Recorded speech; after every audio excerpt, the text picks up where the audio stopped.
तो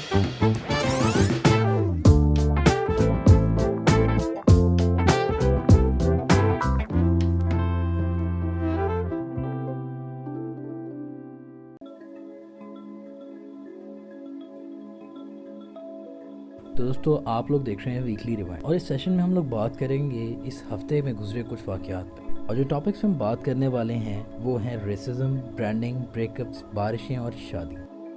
तो यार अगर रेसिज्म की बात मैं करूं तो हमारे माशरे में इसका कुछ अलग ही किरदार है, जो कि मेरे मुताबिक रेसिज्म की एक मॉडिफाइड फॉर्म है कि जिस पे आप तनकीद भी नहीं कर सकते, जिसे हम कलेक्टिव रेसिज्म कहेंगे, और जो कि इसकी मौजूदा शक्ल है कि जिसमें कोई एक आध फर्द इसका शिकार नहीं बल्कि पूरा ख़ानदान और सोसाइटी मिलकर इसमें अपना मुकम्मल किरदार अदा कर रही होती। तो जैसे कि उसकी एग्जांपल ऐसे होगी कि हम लोग अक्सर कहते हैं कि यार उसको देखो कितना काला है। आप जब किसी को उसके रंग की बेस पे जस्टिफाई कर रहे हैं, और मैंने बहुत दफ़ा हमारी पंजाबी फैमिलीज़ में सुना यार नू लियानी ते सजनी चाहिए मुंडे नाल।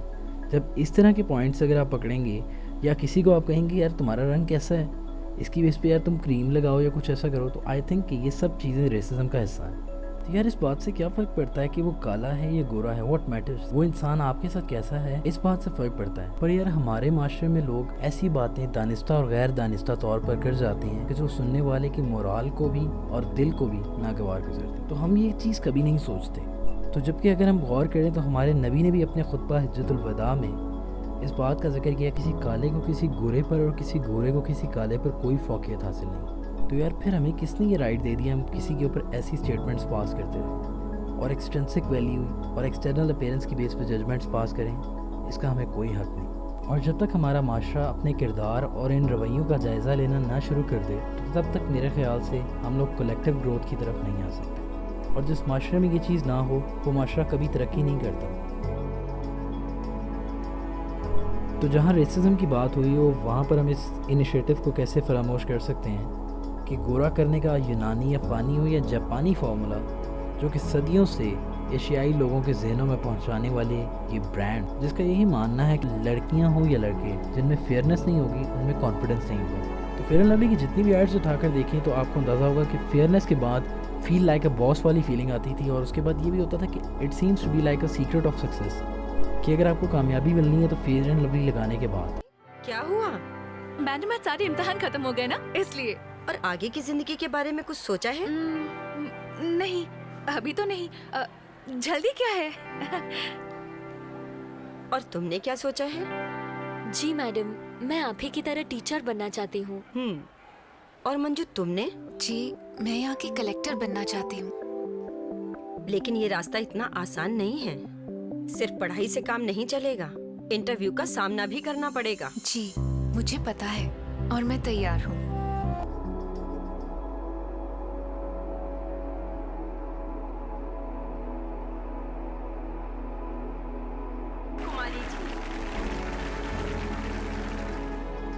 रिसेंट इनिशिएटिव ये हुआ कि फेयर एंड लवली ने डिसाइड किया कि अपने फ्लैगशिप ब्रांड को रीब्रांड करने का। जहाँ तक बात मुझे समझ में आती है वो यही लगता है कि ब्लैक लाइफ मैटर्स का ट्रेंड जिस तरीके से अब चल रहा है, तो माइट भी उसको कैच करने के लिए उन्होंने ये कोशिश की है कि चलो हम भी जो है बहती नैया में हाथ धो लें। तो देखते हैं कि क्या होता है और आने वाले वक्त में फेयर एंड लवली का क्या नाम होता है। It would be a fair, it would be glow, radiance, कुछ भी हो सकता है, देखते हैं। तो जहाँ ब्रांडिंग की बात हो वहाँ पर हम अरीका हक को कैसे भूल सकते। तो अरीका हक जो कि पाकिस्तानी यंग टिकटॉकर है और जिसने अपनी मॉडलिंग में जगह बनाई, और रिसेंटली आपने भी एक गाने की पिक्चराइजिंग में उनको देखा जो कि तुम था से मज़र का। न चल सकेगा वो साथ लौट तेरे मूड स्विंग और स्टैंडर्ड से मुलाकात तेरे बस में ना हो जाऊं। बहुत सारे लोगों ने उसको रोस्ट किया, बट एक्चुअली मेरा जो एक पॉइंट ऑफ व्यू है I would like to share कि देखो हर बंदे की अपनी इंपॉर्टेंस है और हम लोगों को एक दूसरे को इनकरेज करना चाहिए ताकि हम कलेक्टिव ग्रोथ वाले एस्पेक्ट को फॉलो करें, ना कि हम एक दूसरे को क्रिटिसाइज़ करें। और व्हाट डू आई फील कि यार इस अवाम को चाहिए चस्सें बस। इतना देखा जितना देखा जा सकता था, लेकिन फिर भी दो आंखों से कितना देखा जा सकता था। आए हाय हाय हाय आए हाय हाय हाय चस्सा। और बस उस चस के लिए ये जो है ना एक दूसरे को तनकीद का निशाना बनाते हैं। और जैसे हर एक बंदा इंजीनियर नहीं हो सकता, ना ही सब डॉक्टर्स हो सकते हैं, तो वैसे ही जानी सब लोग ना यूट्यूबर्स हो सकते हैं, ना सभी टिकटॉकर्स हो सकते हैं। हर एक की अपनी इंपॉर्टेंस है, हर एक का अपना स्फीयर है। Let them be happy in it. सबको अपने हिसाब से खुश रहने दें। तो तनकीद करने से बेहतर है कि यार आप अपनी एनर्जीज को पॉजिटिव साइड पर लगाओ और कुछ क्रिएटिव करो। रोस्टर्स की अब एक स्पेशल इंपॉर्टेंस है, जो कि पहले एक अनकन्वेंशनली हम लोग एक दूसरे को रोस्ट करते थे अपने गली मोहल्लों में, अपने सोशल सर्कल्स में। तो हम लोगों का आई फील कि एक जिस तरह होता है ना कि नेशनल हॉबी, उस तरीके से हम लोग इस रोस्टिंग को लेते हैं। तो हमें थोड़ा सा ख्याल करना चाहिए कि हम इस रोस्टिंग के बजाय अपनी इस एनर्जी को बहुत सारी पॉजिटिव चीज़ों में लगा सको। Why we are wasting it in just roasting the people? What do I believe कि हमें ऐसी एफर्ट्स को या ऐसे लोगों को जो कि कोशिश करते रहते हैं हर एक तनकीद के बाद भी, उनको इनकरेज करना चाहिए। और ये एक सोसाइटी में कलेक्टिव ग्रोथ का एस्पेक्ट लेकर आते हैं। तो जहाँ तनकीद की बात हुई है तो वहाँ मैं इस्रा बेल्जिक को कैसे भूल सकता हूँ कि जो हलीमा सुल्तान हैं इर्तुगरुल की, जिनको तनकीद का निशाना बनाया गया सिर्फ इस वजह से कि उनको पाकिस्तानी मोबाइल ब्रांड क्यों मोबाइल ने अपना ब्रांड एम्बेसडर बना लिया। तो जानी व्हाट्स रॉन्ग इन इट यार? तो यासिर हुसैन साहब का कहना है कि don't you think that Pakistani brand should have Pakistani ambassador, not Indian और तुर्किश? तो यार मैं आपकी बात से इत्तेफाक नहीं करता। आई फील कि मेरे ख्याल में जो कल्चरल एक्सचेंज है ना, ये होना चाहिए। अगर उनके एक्टर्स यहाँ पर आके काम करते हैं तो आप लोगों को भी अपना स्टैंडर्ड उस लेवल तक लेकर जाना चाहिए कि आपको भी वहाँ पर बुलाया जाए, ना कि आप उनको तनकीद करना शुरू कर दो। और सुनने में ये बात आई कि आने वाले अगले PSL के सीज़न में पेशावर ज़ल्मी के जो ब्रांड एम्बेसडर हैं वो भी इस्रा बेल्जिक ही हैं। तो मैं इसमें ना इस्रा बेल्जिक को ब्लेम करूँगा ना किसी और को। मेरा ये कहना है कि अगर आप उस लेवल का काम करो कि लोगों को इतना आपके साथ कनेक्टेड से फील हो, तो डेफिनेटली वो आपको ही ब्रांड एम्बेसडर बनाएंगे। अब उन लोगों ने इतनी मेहनत की है और उसको लोग पसंद कर रहे हैं, तो definitely you should have to work to compete with that, rather than कि आप उसको ब्लेम करना शुरू कर दो कि यार इसको बैन कर दो, इधर से निकाल दो। इस तरह की माइंडसेट रखो। तो मेरे ख्याल से इस तरीके से तो नहीं चलेगा यार। लिविंग रिलेशनशिप की बात करें तो यूरोपीय दुनिया का एक मॉडर्न ट्रेंड है जो कि दिखने में तो अजीब और बदकिस्मती से हमारी एशियन सोसाइटीज़ में भी मर्ज होने लगा है। ये मैंने सबसे पहले इंडिया में एक मूवी बनी थी जिसको मैंने ऑब्जर्व किया और आई फेल्ट कि यार देखने के बाद मेरा रिएक्शन कुछ ऐसा था कि यार ये क्या चल रहा है उस्ताद। ओ हेलो भाई साहब, ये क्या कर रहे हो? भाई साहब, मैं तुम्हें शादी के लिए पूछने आया था। शादी? पागल हो गए हो क्या?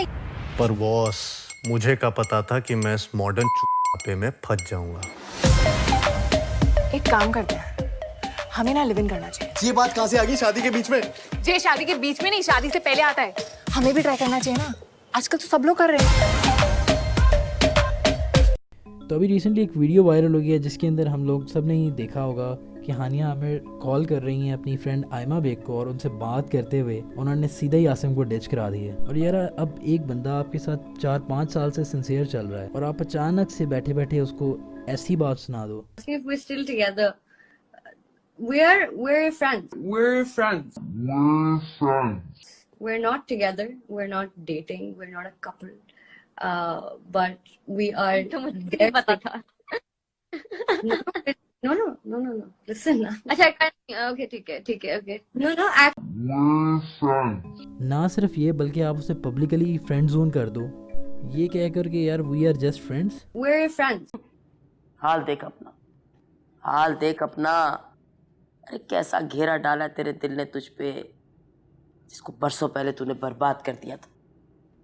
अब देख, ये मुन्ने बदला ले रहा है तुझसे, वो बदला, इंतकाम जिसको कहते हैं। और धक करके पता क्या कह रहा है तुझे कि बोल तेरे साथ क्या सुलूक किया जाए। आप शादीशुदा नहीं, आप भी ये बात किसी से ना कहो तो किसी को पता ही नहीं चलेगा। मुझे कोई दिक्कत नहीं है।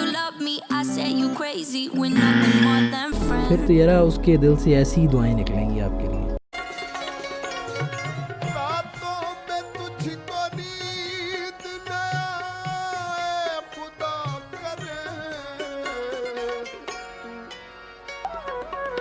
तुझको तेरा नसीब रुलाए खुदा करे। पर लड़की ऐसा करना बनता तो नहीं था तुम्हारा। पर आसिम जानी, don't be sad, life goes on. परेशान नहीं होना, टेंशन नहीं लेनी।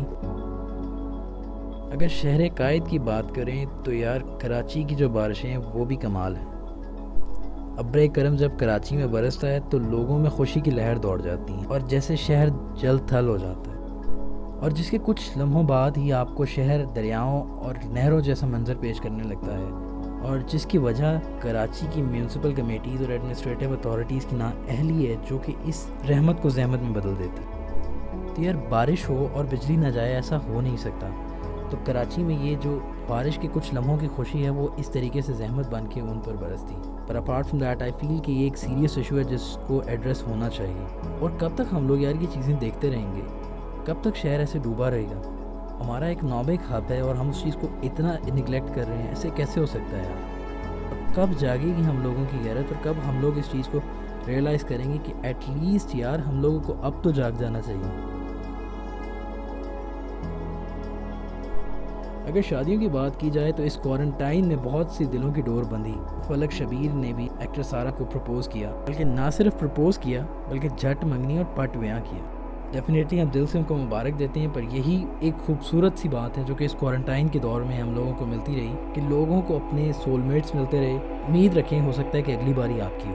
और ये थे कुछ वाक़यात जो कि मेरी नज़र से गुजरे इस हफ्ते।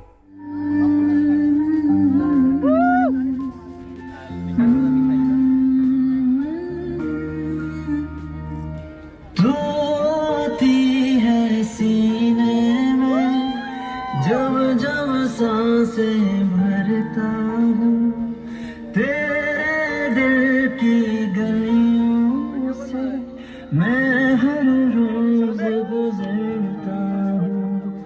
हवा के जैसे चलती है तू, मैं रेत जैसे उड़ता हूँ। कौन तुझे यूं प्यार करेगा जैसे मैं करता हूँ।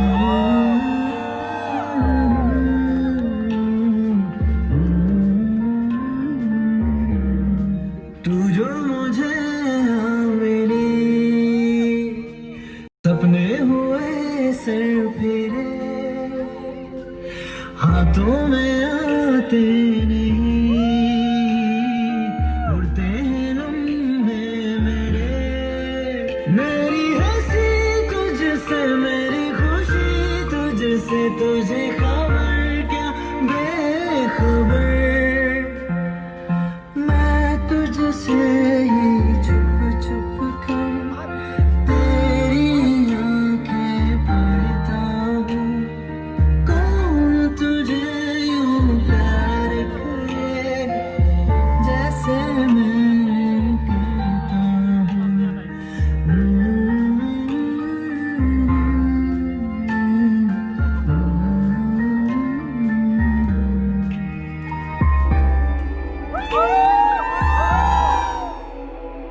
तो यार इस जैसी और बहुत सारी वीडियोस देखने के लिए अभी चैनल को सब्सक्राइब करें, और अगर वीडियो पसंद आई है तो बेफिक्र होकर लाइक। यार इस वीडियो के बाद अगर आपके दिल में कोई भी सवाल, ख्याल या कोई बात हो तो कमेंट्स लिख दो, आपका भाई बेफिक्र होकर कमेंट्स पढ़ेगा। आप बताएं।